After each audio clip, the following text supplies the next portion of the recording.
కలుగును గాక.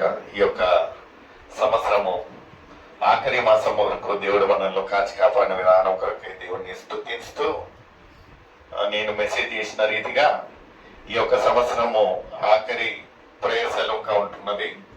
మరి ఒకసారి మనము దేవుని చిత్తమైనట్లయితే 2025 సంవత్సరంలో మొదటి వారంలో మనం కలుసుకుందామండి. ఏదేమైనాను దేవుని యొక్క కృప, దేవుని యొక్క ప్రేమ నిజంగా ఎన్నో మంది ఈ యొక్క ఆఖరి మాసం వరకు సజీవంగా లేకుండా ఉంటున్నారు. బాధాకరమైన ఒక విషయము. ఏది ఏమైనాను దేవుడు మన పట్ల ఎందుకు ఇంత కృప కలిగిన దేవుడు అనేది ఇంతవరకు అందరికి ఒక ఆలోచన. ఎందుకంటే ఆయన ఏ పాటి వారం మనము అనేది ఒకసారి ఆలోచన చేసినట్లయితే దేవునికి హత్తుకొని జీవిస్తా ఉంటున్నామా, దేవుడు చెప్పిన మాటలను, దేవుడు చెప్పిన ఆజ్ఞలను మనం పాటిస్తా ఉంటున్నామా అనేది ఒక ప్రశ్న నీకు నాకైతా ఉంటున్నది. ఏది ఏమైనానో సజీవ లెక్కలేంచి దేవుడు మనల్ని కాచి కాపాడే విధానం కొరకై దేవుడిని స్తుతిస్తూ వాక్య సందేశంలో లెక్కన ఒక చిన్న ప్రార్థన చేసుకుందాం. అందరి తల్లలో వచ్చున్నాము. మమ్మల్ని అతి మిక్కలుగా ప్రేక్షణమా ఒక ప్రియ తండ్రి, నీ యొక్క ప్రశ్న స్తోత్రం ప్రభా. ఇద్దరు ముగ్గురు నామం కేవలం మధ్య ఉంటున్న దేవానికి వేలాది స్తోత్రం. మీ యొక్క కృప, మీ యొక్క ప్రేమ ద్వారా ప్రభా మమ్మల్ని కాచి కాపాడే విధానం కొరకే స్తోత్రం. ఈ యొక్క సంవత్సరము ఆఖరి మాసం వరకు మమ్మల్ని కాచి కాపాడే విధానం కొరకు నీకు వేలాది స్తోత్రం ప్రభా.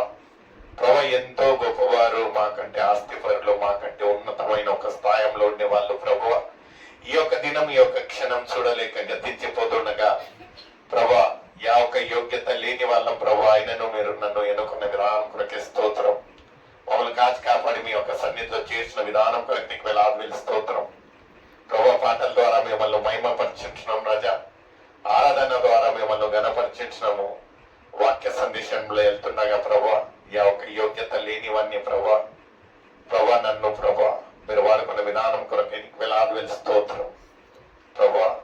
కావాల్సిన బలము, శక్తి, పరలోక జ్ఞానంతో నింపి సకల మహిమ మీకే చెందేలాగా యేసయ్య పరిశుద్ధ నామం నాడికి వేడుచున్నాను తండ్రి. ఆమేన్. హల్లెలూయా, హల్లెలూయా. నాడిగాడు ఉంటే కరెక్ట్ గా గట్టిగా చెప్పేటోడు. హల్లెలూయా, దేవునికి స్తోత్రం కలుగును గాక. ఈరోజు వాక్య సందేశము మార్కు సువార్త 16వ అధ్యాయము 15వ వచనం. Book of Mark 16th chapter 15th verse. తీసిన వారు చదివి సహకరించండి అమ్మా. ఎవరైనా చదవండి. మరియు మీరు సర్వలోకమునకు వెళ్ళి, ఇది అందరికీ తెలిసిన ఒక మాట ఏముంటున్నదంటే the great commission what God has given to us కదా. మనకు మానవులుగా ఒక సృష్టికర్త ఒక సృష్టికి ఇచ్చిన ఒక ఆజ్ఞ ఏముంటున్నదంటే గ్రేట్ కమిషన్.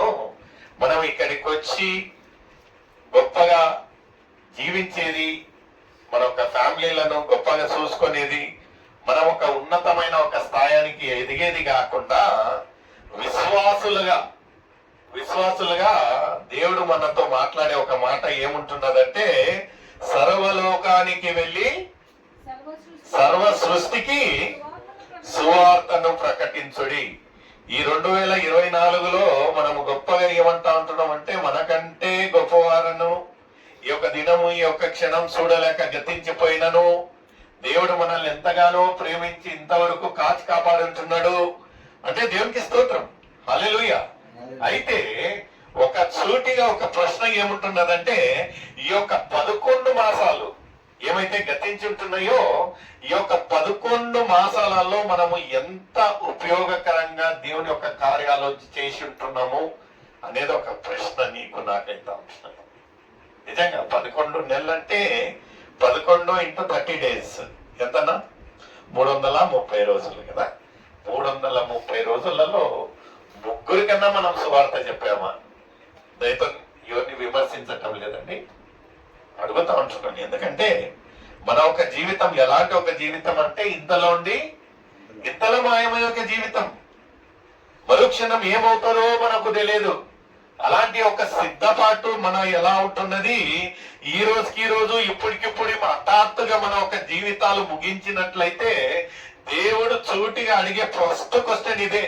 నైనా మీకు ఒక ఆజ్ఞ ఇచ్చి ఉంటున్నాను, మీకు ఒక పని పెట్టి ఉంటున్నాను, మీరు ఏం చేసి ఉంటున్నారు, ఎంత న్యాయంగా ఎంత యథార్థంగా ఈ యొక్క పని చేసి ఉంటున్నారు.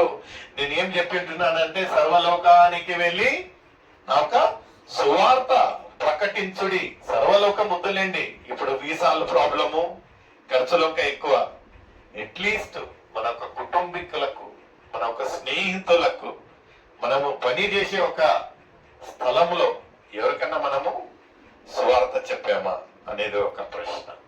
ఇక్కడ ఎంత చక్కగా, ఎందుకంటే ఎన్నో మార్లు విశ్వాసులుగా మనం ఏమనిపిస్తుందంటే మనకు ఏ ఒక్క బాధ్యత లేదు, వీఆర్ నాట్ బర్డెన్ అనిపిస్తుంది.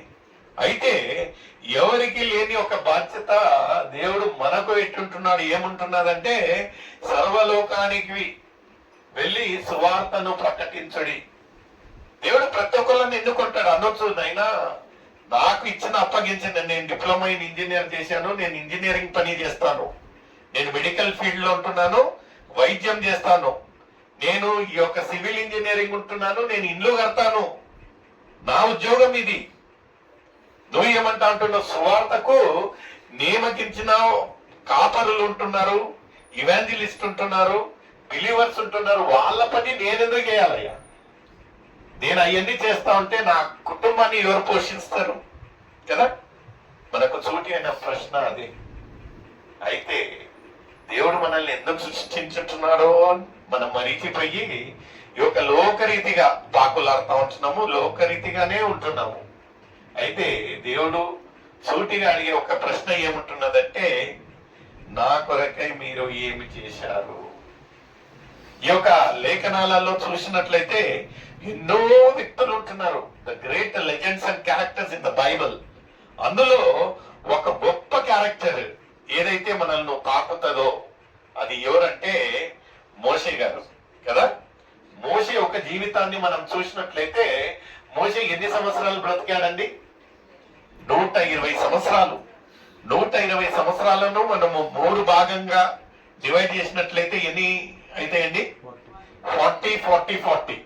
ఆయన ఒక 120 సంవత్సరాలను ఫస్ట్ 40ని మనం చూసినట్లయితే ఈ వాజ్ సంబడి. ఎవరో అతనికే గుర్తింపు లేదు, ఎందుకంటే పుట్టాడు యూదుల కాడ, పెరిగాడు ఐగుప్తుల కాడ. He was a Jew and Hebrew, but he was born and brought up in Egypt కదా, ఫరో ఒక కుమార్తె దగ్గర. ఈ యొక్క 40 సంవత్సరాలు ఆయన ఒక జీవితం గమ్యం ఏమిటో అతనికి తెలియదు. అయితే ఆ ఒక 40 సంవత్సరాల తర్వాత ఎప్పుడైతే ఆయన యొక్క తలంపు తట్టింటున్నదో, ఆయనకు ఈ యొక్క ఆలోచన తట్టి ఉంటున్నదో, అప్పుడు ఆయనకు సురుకు అనేది తగ్గాది. నిజంగా ఈ యొక్క జనులను, నా యొక్క జనులను ఎందుకు ఇలా హింసిస్తా ఉంటున్నారని ఆయనలో ఒక తిరుగుబాటు వచ్చి ఉంటున్నది. ఆ ఒక తిరుగుబాటులో ఆయన ఏం చేసి ఉంటున్నాడంటే ఒక నరహత్య చేసి ఉంటున్నాడు. నరహత్య చేసి అక్కడి నుంచి పారిపోయి ఉంటున్నాడు. ఆ ఒక 40 సంవత్సరాల జీవితాలలో ఫ్రమ్ సంబడి ఏమైపోయాడంటే, ఏమయ్యాడండి? నోబడి అయిపోయిండు. నోబడి అంటే అతను ఎవరనేదే ఎవరికి తెలియకుండా పోయాడు. అక్కడి నుంచి పారిపోయిందే తెలుసు కానీ ఐగుప్తులకు అతను ఏమయ్యాడో, ఎక్కడ పోయాడు అనేది ఇట్స్ ఆ డార్క్ ఎరా. నోబడి ఫ్రమ్ సంబడి నుంచి ఎక్కడికి వచ్చాడంటే నోబడి. 40 సంవత్సరాలు ఆయన ఏంది ఏం కథ అని బాటసారిగా ఆయన ఉంటున్నాడు. అయితే 40వ సంవత్సరమున దేవుడు ఏం చేశాడంటే ఆయనను సేవకు, ఆ ఒక ఇజ్రాయేలులను విడిపించడానికి, విడుదల కొరకై ఎవరిని నియమించాడండి? మోషేని. ఆ ఒక టర్నింగ్ పాయింట్ లో మిగతా 40 సంవత్సరాలు ఏమయ్యాడంటే ఆయన ఫార్ సంబడి అయిపోయిండు. అంటే ఆయన ఒక జీవితాలు ఆ ఒక ఐగుప్తులో ఉండే ఆ ఒక ఇజ్రాయేలులను విడుదల చేయడానికి దేవుడు ఇక్కడ పంపినట్టు. నిజంగా ఆయన ఒక జీవితంలో చూసినట్లయితే ఆ ఒక నిర్గమకాండము 3వ అధ్యాయము 1వ వచనం 2వ వచనం చదవంటమా? నువ్వు కూర్చోండి. మోషే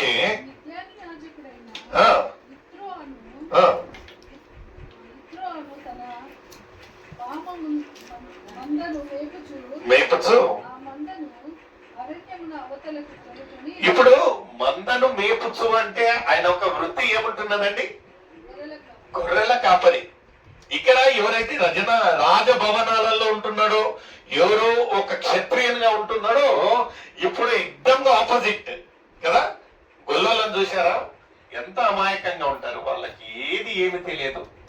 వంద కురి వేంద్ర ఎల్ల కురి ఆటైపోయి వాళ్ళకి ఏమి ఆ లోక జ్ఞానం అనేది ఉండదు.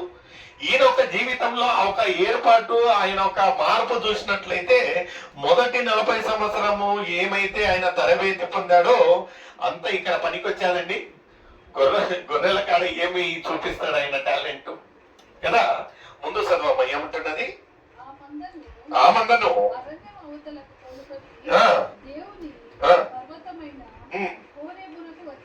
వచ్చెను. ఇక్కడ ఆయన ఒక జీవితంలో ఒక టర్నింగ్ పాయింట్.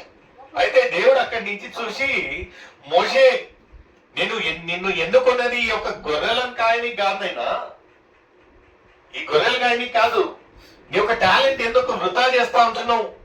కొన్ని మందిని చూసినట్లయితే వర్క్ షాప్ లో వెల్డర్ ను తీసుకొని పోయి ఫిట్టింగ్ పని చేపిస్తా ఉంటారు. పాపం వాళ్ళకి ఏం తెలియదు. ఫిట్టింగ్ అన్ని తీసుకొని వచ్చి వెల్డింగ్ అంటే కళ్ళన్నీ నొప్పుకొని వస్తుంది కదా. ఒక ఉద్యోగం కొరకై దీని కొరకై నువ్వు నియమపడి ఉంటున్నావో, ఇక్కడ చూసినట్లయితే మోషేని దేవుడు ఒక నిర్ణయకరంగా ఎక్కడికి రావాలి, ఏం చేయాలి అని నియామకం చేసినప్పుడు, ఇక్కడ చూసినట్లయితే ఆయన ఏం చేస్తా ఉంటున్నాడండి? గొర్రెలను కాస్తా ఉంటున్నాడు. అయితే అది దేవుని యొక్క ఉద్దేశం కాదు. 3వ వచనంలో ఏమంటున్నదన్న, అప్పుడు మోషే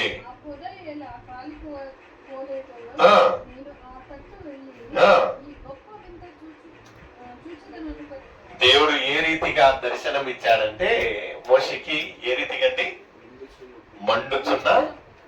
మండుచున్న ఒక పొద.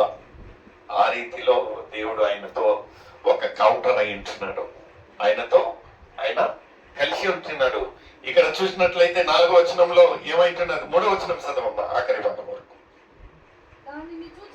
దాన్ని చూచుటకు యెహోవా చూసెను. ఏ రీతిగా దేవుడు మాట్లాడాడంట అంటండి? ఆ ఒక పొద నుంచి మాట్లాడాడంట. దేవుడు మనల్ని ఏ రీతిగా ఎవరి ద్వారా మాట్లాడతాడు అనేది మనకు తెలియదండి. అయితే దేవుడు మాట్లాడట అనేది ఖచ్చితం. ఎన్నో మందిని ఎన్నో సాక్ష్యాలు చూసి ఉంటాం. బ్రదర్, నేను డెత్ బెడ్ లో ఉన్నాను, తెల్లటి వస్త్రాలలో దేవుడు నాకు కనిపించాడు, నేను ఏదో రోదన వేదనలో ఉంటున్నాను, దేవుడు నా ఒక ద్వారం దగ్గర చూసి ఉంటున్నాను. ఏదో రీతిగా దేవుడు వాళ్ళను దర్శించడం చూస్తున్నట్లయితే, ఇక్కడ మోషేని ఎలా దర్శించాడంట దేవుడు? ఆ ఒక మండుచున్న పొదల మధ్య ఉండి ఏమంటా ఉంటున్నాడండి? చూడండి, పేరు విట్టు మరీ పిలుస్తా ఉంటున్నాడు. ఏమంటా ఉంటున్నాడండి? పిలిచెను. అందుకతడు ఇక్కడ గమనించాల్సిన విషయం అంటే, దేవుడు మనల్ని పదే పదే ఏ రీతిగానో ఎప్పుడెప్పుడు పిలుస్తా ఉంటున్నాడో మనకు తెలుసు. అయితే మన ఒక స్పందన, మన ఒక రెస్పాన్స్ ఎలా ఉంటున్నదంటే, మనకు వినే చెవులు లేవండి, ఉంటాయండి. వినే చెవులు లేవు, ఏమోలే అనిపిస్తుంది. అయితే ఇక్కడ మనం గ్రహించాల్సిన విషయం ఏముంటున్నదంటే, మోషేకి ఆ ఒక పిలుపు అనేది వినపడినది. ఆయన అట్లా ఆ ఒక మాట వినంగానే సీద రెస్పాన్స్ ఏమన్నాడు? చిత్తము ప్రభువా. మనం ఏ రీతి ఎప్పుడన్నా చెప్పామండి? దేవుడు ఎన్నోసార్లు అంటాడు, ఆ కూటాలు జరుగుతా ఉండే చెల్లిపో అంటే, తెలుసులే ఆ కూటాలు ఎవరు చెప్తా ఉన్నారో ఇంకా నాకు తెలుసులే. ప్రయాసాలకు పోదామంటే నాకు తెలుసులే ఎవరు నడుపుతా ఉన్నారో ప్రయాసాలు. ఆ గుడికి వెళ్ళండి అంటే ఆ గుడి నాకు తెలుసులే ఎలా ఉంటున్నది. నువ్వు అవన్నీ తెలుసుకొని ఏం చేస్తావు? దేవుడు నిన్ను పిలిచినప్పుడు మీరు ఏం చేయాలి? వెళ్ళాలి. ఒక ఆదికాండం 12:1 ఏమంటా అంటున్నాడంటే, go I will bless you, you will be a blessing అని అబ్రాహాంకు చెప్పాడు. నీ యొక్క తండ్రి ప్రదేశాన్ని వదిలేసి నేను చూపించిన ఈ అబ్రాహాములో ఏ ఒక్క సంకోచం లేదు, ఏ ఒక్క ఆలస్యం లేదు. ఆయన చెప్పాను, ఈయన వినేను. అలా ఉండాలండి మన ఒక ఆత్మీయ జీవితం. ఇక్కడ ఒక మోషేని పిలవంగానే మోషే ఏమన్నాడంట? చిత్తము ప్రభువా అన్నాడంట. మనం చెప్తా ఉంటున్నామా అనేది ఒక ప్రశ్న. చెప్తా ఉంటున్నామా? ఎందుకంటే the very least bothered subject అంటే దేవుని యొక్క పని. చాలా బాధ అనిపిస్తుందండి ఆ ఒక నిర్లక్ష్యం. లోకరీతిగా అన్ని పనులకు మనము షెడ్యూల్ వేసుకుంటాము. ఒక వారం ముందు, నెల తర్వాత ఇంకా ఫంక్షన్ ఏముంటున్నదో, మా ఐడి స్మైలీ వచ్చేసి 10 days to go, 5 days to go, 2 months to go. అయితే బుధవారం రోజున 8 hours to go అనేది మాటలు రావు, 4 hours to go అనే మాటలు రావు. ఎందుకు? దేవుడే కదా. నిర్లక్ష్యం. ఎవరి దగ్గర నిర్లక్ష్యం ఉన్నదో దేవుని యొక్క సన్నిధులు రావడంలో మనం ఎప్పటికీ నిర్లక్ష్యం పడకూడదండి. ఎందుకంటే ఒక సృష్టికర్త దగ్గర ఒక సృష్టి రావడము అది మానవుని ధర్మము. దేవుడు మనల్ని ఎందుకు సృష్టించిండో అన్నాడో అనే కంటెంటే తెలియదు, మనకు కాన్సెప్టే తెలియదు. ఎలా ఉంటున్నదండి మన యొక్క జీవితం. ఇక్కడ మోషేని పిలవంగానే ఆయన ఏమన్నాడంట, ఏ గొర్రెల మధ్యలో ఇదేం సౌండ్లే అని ఆయన నిర్లక్ష్యం చేయలేదు. ఆయన స్పందించాడు. ఏమన్నాడంటే, చిత్తము ప్రభువా అన్నాడు. చిత్తం ప్రభువా అంటే అప్పుడు దేవునికి ఎవరన్నా పిలిచారనుకోండి, మనం వాళ్ళకి రెస్పాన్స్ ఇస్తే వాళ్ళు ఏం చెప్పబోతా అంటున్నారో వాళ్ళకు చెప్పే బుద్ధి అవుతుంది. ఎన్నిసార్లు కేకలేసినాను మనం స్పందించాలా, లేకపోతే మనము చెవులు ఇయ్యలేదనుకోండి కేకలు వేసేసి పోయేస్తారు కదా. ఇక్కడ ఒక ముందు చదవమ్మా, 7వ వచనం.